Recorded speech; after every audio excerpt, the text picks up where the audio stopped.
இஸ்லாம்னா எல்லாத்தையும் தான் தெரிஞ்சிருக்கணும். தொழுகையை தெரிஞ்சுக்கிறதுக்காக தொழுகை பயிற்சி, ஜனாசாவை எப்படி குளிப்பாற்றுறதுங்கிறதுக்காக அதுக்கு பயிற்சி, ஜனாசாவுக்கு செய்யற கடமைக்கு பயிற்சி, எப்படி பித்தலாட்டம் பிராடு பண்றாங்கிறதுக்காக வேண்டி அதுக்கு தகுந்த மாதிரியான பயிற்சி. எதுக்கு எல்லாம் இங்க பேசணும்? இந்த சமுதாயத்தை தீர்மானத்தை பாத்தீங்களா? எல்லா பிரச்சனையும் கவனிக்கணும்ல, தண்ணி வசதி இல்லை அதை கவனிக்கணும்ல. இந்த நிகழ்ச்சிகளை கூட நீங்கள் பார்க்கலாம். முழுசா நுழைவதற்கான முயற்சியில் நம்ம இறங்கி இருக்கிறோம், ஆனா அவங்க நுழையல. அப்ப முழுசாக இந்த மார்க்கத்தில் நுழைய வேண்டும் என்பதுதான் நம்முடைய இலக்காக இலட்சணமாக இருக்க வேண்டும். அதுதான் நம்முடைய குறிக்கோளாக இருக்க வேண்டும். நீங்கள் நம்முடைய தமிழ்நாடு தகுந்த மாற்றை கூட எடுத்துக்கொள்ளுங்கள். எத்தனை இயக்கங்கள் இந்த நாட்டில் இருக்கின்றன. அவங்கவுங்க ஏதோ ஒன்று ரெண்டு வேலையை கையில் எடுத்துக்குவாங்க. சில பேர் என்ன செய்வாங்க, முஸ்லீம் அல்லாதவங்களுக்கு நாங்க இஸ்லாத்தை சொல்றோம், அது மட்டும்தான் எங்க வேலைம்பாங்க. முஸ்லீமுக்குள்ள என்ன இருந்தாலும் கண்டுக்கிற மாட்டாங்க. சில பேர் என்ன சொல்லுவாங்க, நாங்க அரசியல் போய் ஈடுபட்டு சரி பண்ண போறோம்பாங்க. ஆன்மீகத்தை பத்தி பள்ளியாசலுக்கு வரமாட்டாங்க. நாங்க இந்த சமுதாயத்தை அப்படி தூக்கி நிப்பாட்ட போறோம்பாங்க. முஸ்லீம் மக்கள் மத்தியில் நிலவுகிற மூட நம்பிக்கைகளை எதிர்க்கிறோம், வரதட்சணை எதிர்க்கிறோம், சமுதாயத்தின் பேரால் நடக்கிற ஊழலை எதிர்க்கிறோம், பள்ளிவாசல் நடக்கிற அத்துமீறல்களை எதிர்க்கிறோம், முஸ்லிம் பெண்களுக்கு இழைக்கப்படுற கொடுமைகளை எதிர்க்கிறோம், போலி சடங்கு சம்பிரதாயங்களை எதிர்க்கிறோம், அறிவுபூர்வமான மார்க்கத்தை மூட நம்பிக்கைகளுடைய தொகுப்பாக ஆக்கியிருக்கிறார்களே அந்த நிலையை மாற்றுவதற்கு உழைக்கிறோம். இப்படியான சீர்திருத்த பிரச்சாரங்களை மக்களுக்கு நம்ம செய்து கொண்டு, கஷ்டமான வேலை இதுதான். இதுக்கு தான் அடி உழுவும், இதுக்கு தான் உதவுவோம், இதுக்கு தான் சமூக பரிஷ்காரம் நடக்கும், இதுக்கு தான் ஊரை விட்டு ஒதுக்குவான், இதுக்கு தான் அடக்கம் செய்ய மாட்டேமா, இதுக்கு தான் கல்யாணத்தை பதிவு செய்ய மாட்டேமா, தைரியமா அதை சொல்றோமா இல்லையா?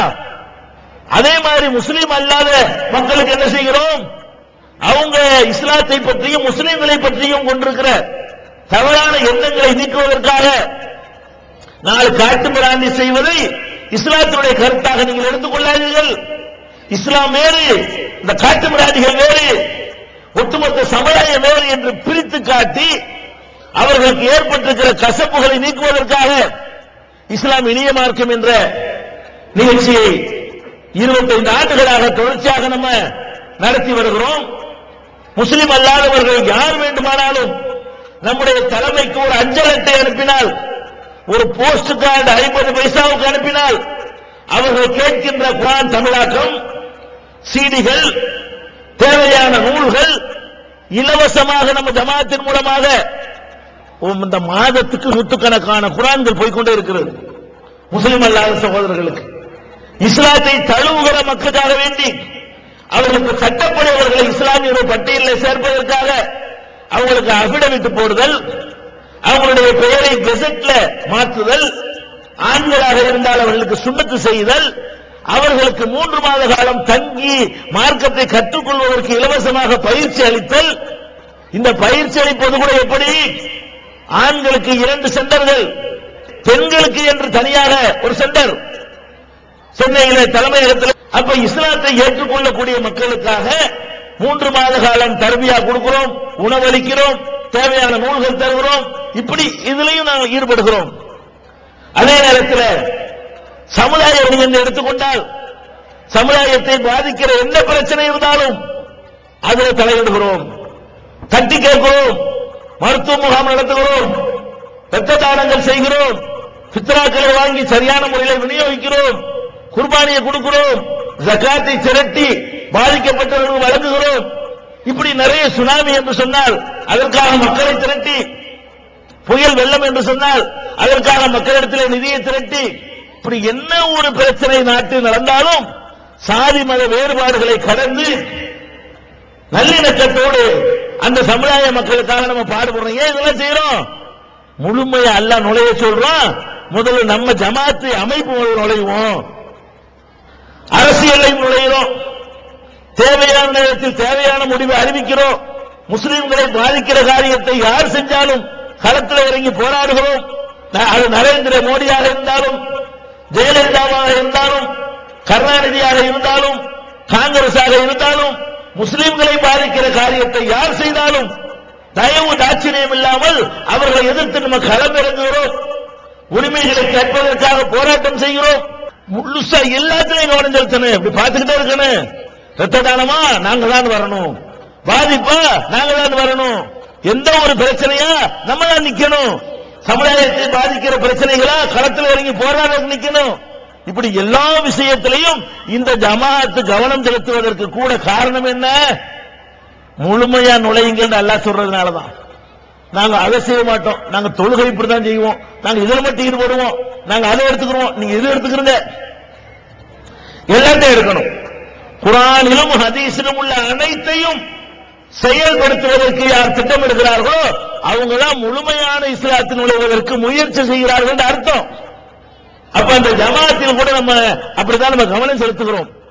அது போன்ற ஒரு நிலைமை தனித்தனி நபர்களிடத்திலும் வர வேண்டும். எப்படி இந்த ஜமாஅத் அனைத்திலும் கவனம் செலுத்துகிறதோ, கூட்டாக நாம் அனைத்து பிரச்சனைகளிலும் கவனம் செலுத்துகிறோமோ, அனைத்தையும் சொல்லித் தருகிறோமோ, அனைத்து விஷயங்களிலும் தலையிடுகிறோமோ, அனைத்திற்காகவும் குரல் கொடுக்கிறோமோ, அதே போல ஒவ்வொரு தனி மனிதனும் தன்னுடைய வாழ்க்கையிலே இஸ்லாம் சம்பந்தப்பட்ட எதை எடுத்தாலும் முழுசா நூல நிறைய வகை வகையா சுவையாக செஞ்சு வச்சிருக்கிறாங்க. ஒரே ஒரு இட்லியை சாப்பிட்டு எந்திரிச்சா எப்படி இருக்கு? அட கிறுக்கு போய் உனக்கு தாங்கடா மூட்டு பண்ணி வச்சிருக்குது, வயிறார திங்க வேண்டிய சொல்லு காப்பானா இல்லையா? அப்ப அல்லாஹ் ரப்பல் ஒரு மனுஷனே இப்படி வருத்தப்படுவானே, அல்லாஹ் என்ன பண்றான்? அட பாவி இவ்வளவு அழகான மார்க்கத்தை தந்திருக்கிற, அதை பார்த்துட்டு ஒரு இட்லி திண்டு போறீங்க பாட்டுக்கு, அல்லாஹ் காப்பானா இல்லையா? அந்த மாதிரி இல்லாமல் நம்முடைய வாழ்க்கை என்ன செய்யணும்? எல்லாத்திலையும் முழுசா இருக்கணும். எப்படி எல்லாம் முழுசா இருக்கணும்? சில விஷயங்களை உதாரணத்தோடு உங்களுக்கு சொல்லி காட்டலாம். முதல்ல ஒரு மனிதன் இஸ்லாத்தில் நுழைவதா இருந்தால் ரெண்டு விஷயத்தை அவன் உறுதிமொழி தரணும்.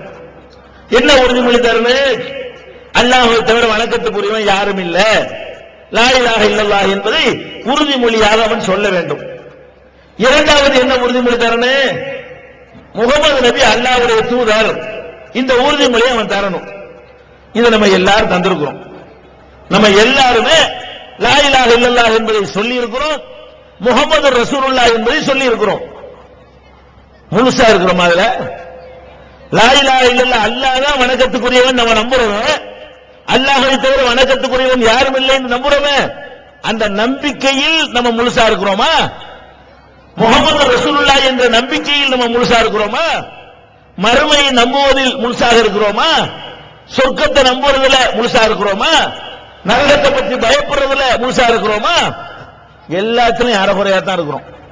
எதுலையும் முழுசா ஃபுல்லா நுழைஞ்சு இருக்கிற மாதிரி காணும். அப்படி எப்படி ஓரத்தில் அப்படி ஒட்டிக்கிட்டு இருக்கிறது. ஈமான் என்பது, நம்பிக்கை என்பது ஓரஞ்சாரத்தில் ஒட்டி கொண்டு இருக்கக்கூடிய நிலையில தான் நம்முடைய நிலைமை பலவீனமாக இருப்பதை நம்ம பார்க்கிறோம். எப்படி? முதல்ல அல்லாஹ் விஷயத்தை எடுத்துக்கிறங்க. அல்லாஹ்வை தவிர வணக்கத்துக்குரியவன் யாருமே இல்லை, இது அர்த்தம் நமக்கு வழங்கி இருக்கிறது. அப்ப அல்லாஹ்னா யாரு?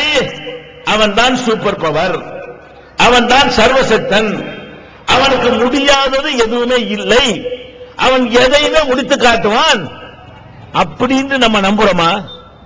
நம்ம வாழ்க்கையில் அப்படி நம்பி என்னைக்காவது முடியாது என்று கைவிட்ட காரியங்களுக்காக அல்லாஹ்ட்ட நம்ம கை ஏந்தி கேட்டிருக்கிறோமா? சிந்திச்சு பார்க்கணும். அல்லாஹ்வை நம்புறோம். எப்படி நம்புறோம்? அல்லாஹ்வை பற்றி நம்புற நம்பிக்கை கூட நம்ம அடுத்த வீட்டுக்காரனை நம்புவோமே அவ்வளவுதான் இருக்கிறது. ஒரு மனிதனுக்கு எந்த அளவுக்கு ஆற்றல் இருப்பதாக நம்புறோமோ அவ்வளவுதான் அல்லாஹ்வுக்கு இருக்கிறது என்று நம்ம நம்புகிறோம். இதை நம்ம மறுக்க முடியுமா? நீங்கள் பார்க்கலாம், உலகத்து நடைமுறைகள் உதாரணத்தை நீங்கள் பாருங்கள். ஒரு மனிதன் ஒரு நாளைக்கு 10 ரூபாய் 15 ரூபாய் சம்பளம் வாங்குறான். இவன் அல்லாஹ்